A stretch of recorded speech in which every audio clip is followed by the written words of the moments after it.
Quando eu cheguei no Brasil, depois de uns 3, 4 anos mais ou menos que eu estava aqui, minha avó escreveu para minha mãe perguntando o que eu gostaria de ganhar de presente. Eu não sei que cargas d'água, que eu falei uma câmera fotográfica, mas é como alguém te perguntar que sorvete que você quer tomar, entendeu? Para mim tinha um pouco esse sentido, não era uma coisa, vamos dizer, ele já está predestinado, não é isso. É uma coisa, foi muito casual.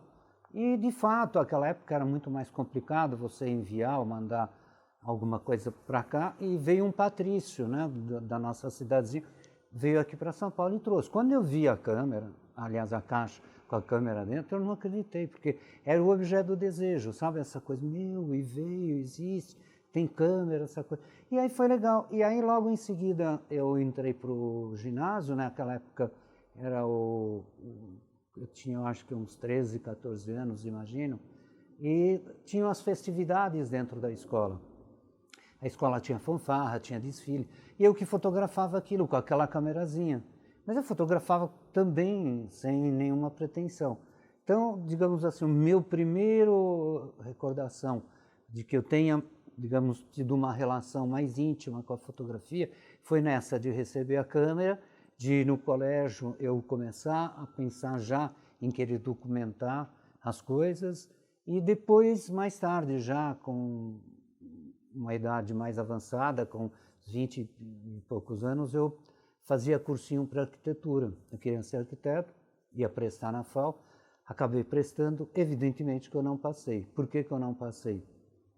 Porque eu tenho um irmão que é artista plástico, chamado Pietro Luisi, que hoje mora na Itália.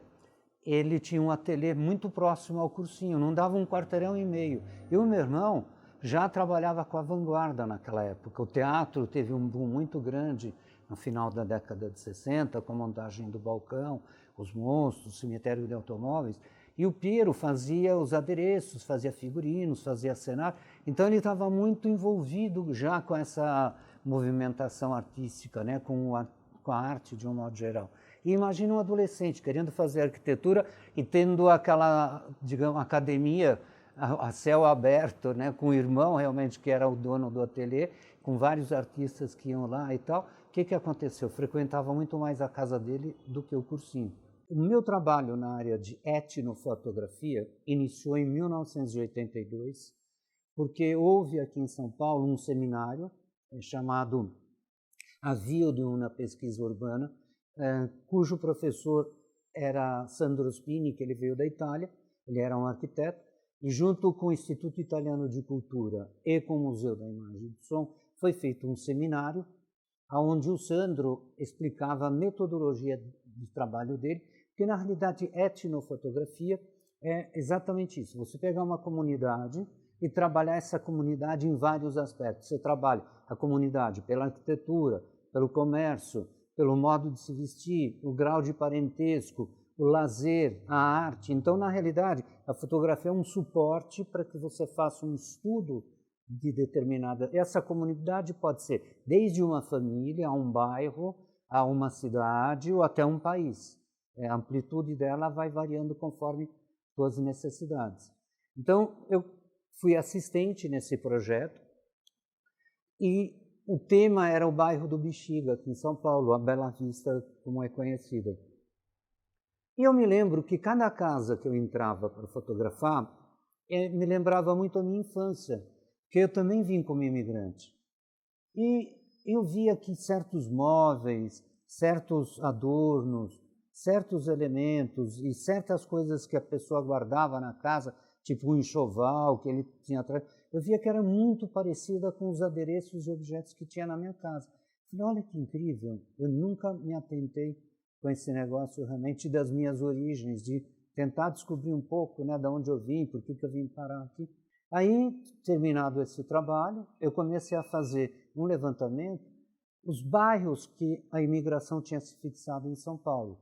Aí comecei pelos tradicionais, Bexiga, Brás, Moca, Barra Funda, e eu tinha uma relação muito grande com um bairro aqui em São Paulo, que chama Vila Romana, que é um subdistrito da Lapa.